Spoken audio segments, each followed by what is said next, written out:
What comes to mind when you hear the name Steven Seagal?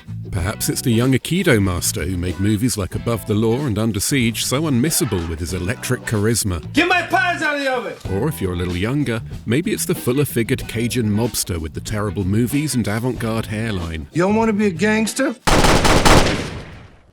That's part of the life, bitch. Or if you're not an action fan, perhaps you know him for his controversies. The accusations of sexual assault, war crime whitewashing, pathological dishonesty, spontaneous male lactation, and killing a dog with a tank.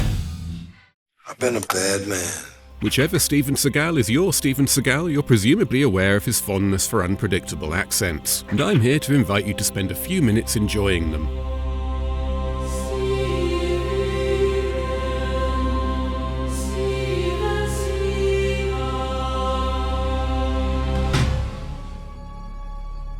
Do my thing.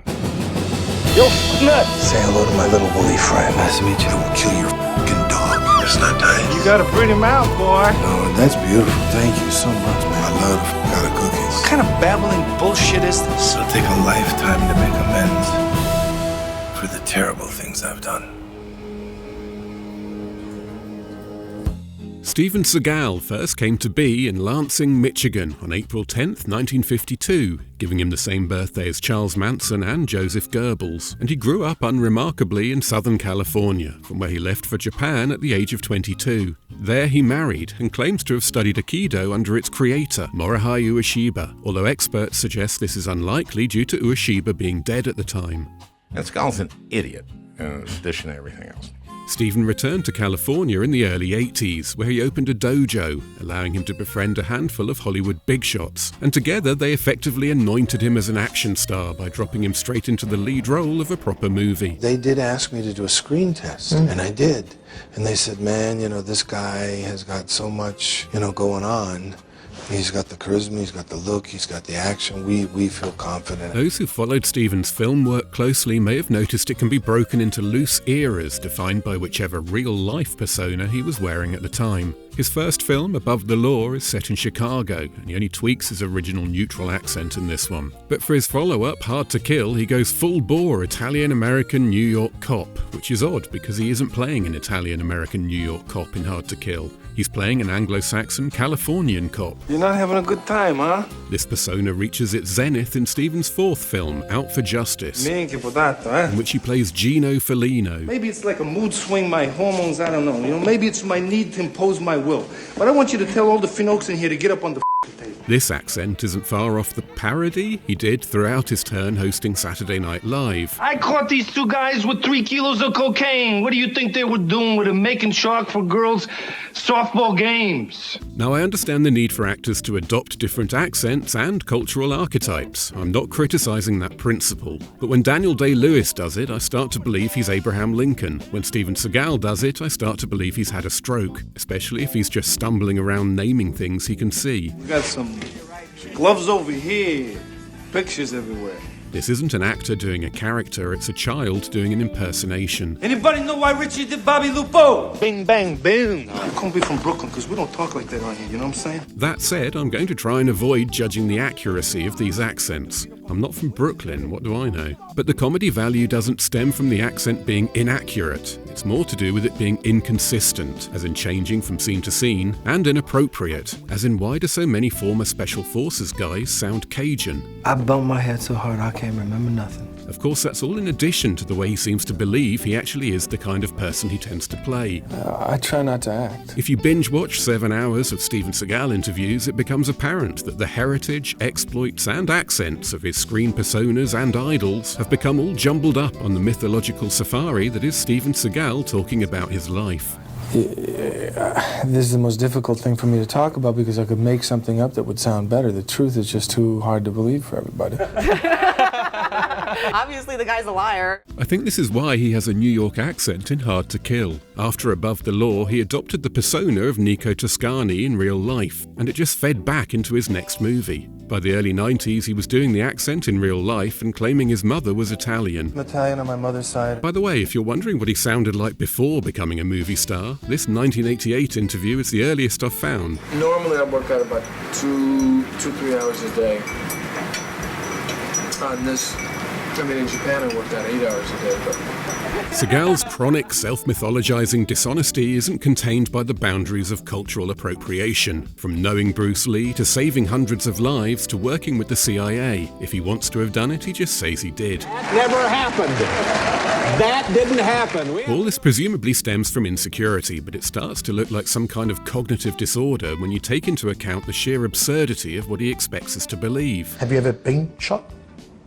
Yes. Obviously, the guy's a liar. Anyway, Italian-American Steven Seagal was one of the most short-lived Steven Seagals, although he did return to a version of the accent later in his career when playing a mafia godfather who can't stand up in Gut Shot Straight. Believe me, this is not the kind of road you should go down. You're a f***ing card player, Jack, and not even a good one. The first community Steven tapped into with any real commitment was that of the indigenous peoples of North America. My mother was American Indian. He began to claim ancestry in interviews and adopted their culture, ethics, and even fashions, both on screen and in what we'll call his real life, which is literally no more real than his movie life. Well, that's a beautiful coat. I'm guessing that's American Indian of some kind. Where did you get that? We had a costume designer kind of have this stuff made for the movie. And I was thinking that maybe a tribe somewhere in this country knew you and liked you and had made you an honorary member of the tribe. That's true. That is true. See, that's a much better story. Sadly, he didn't attempt an accent with this fad, which I'm sure we can all agree is a great shame, but he was still embroiled in the Italian-American. This is what happens when you pollute the planet. This Native American trend is wrapped up in Seagal's famed commitment to environmentalism, which persisted from 1994 to at least 1998, and was reflected in the themes of the films he was making at the time. On Deadly Ground, What does it take to change the essence of a man? Fire Down Below, You got a pretty mouth, boy. and The Patriot, I am not a terrorist, I'm a doctor. in which he plays a cowboy, a retired Special Forces survivalist, a Native American healer, and the world's leading professor of cellular immunology. And you seem so surprised.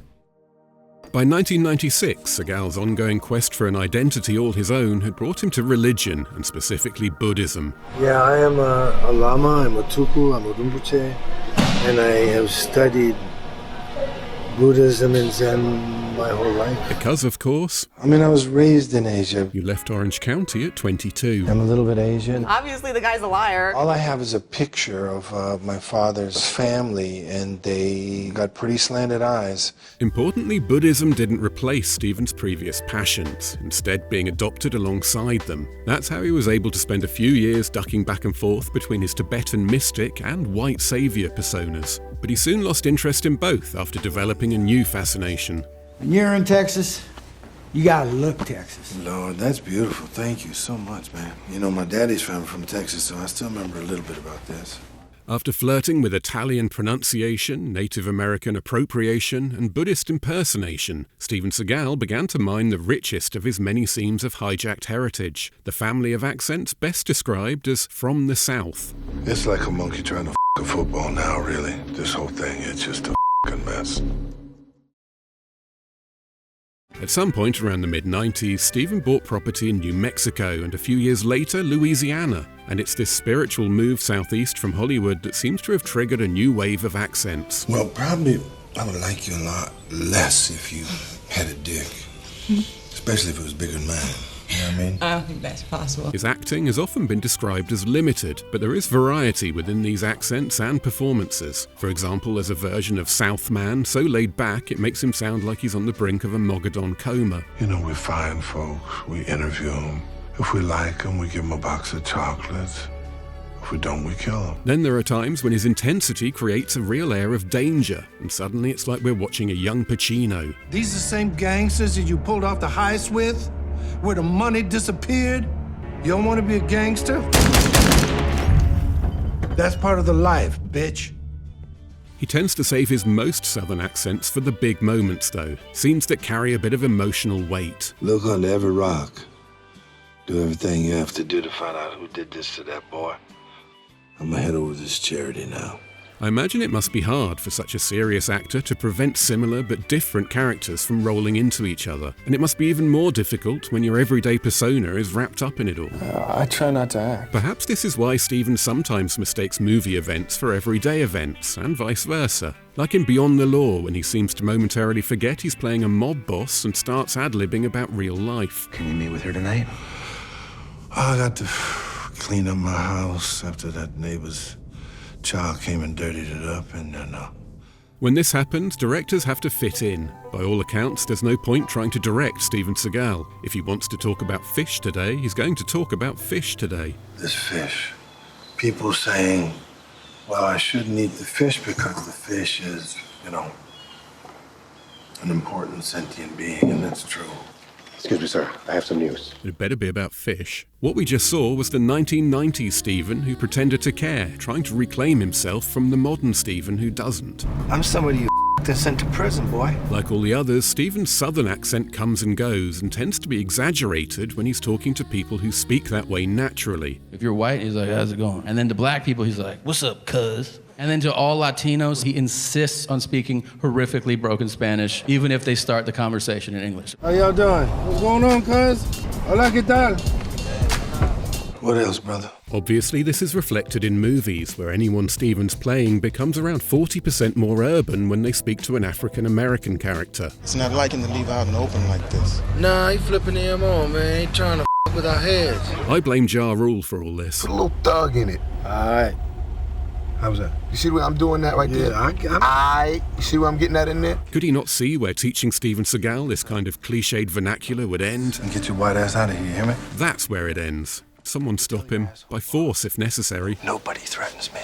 Now get your ugly white ass out of here. Don't come back.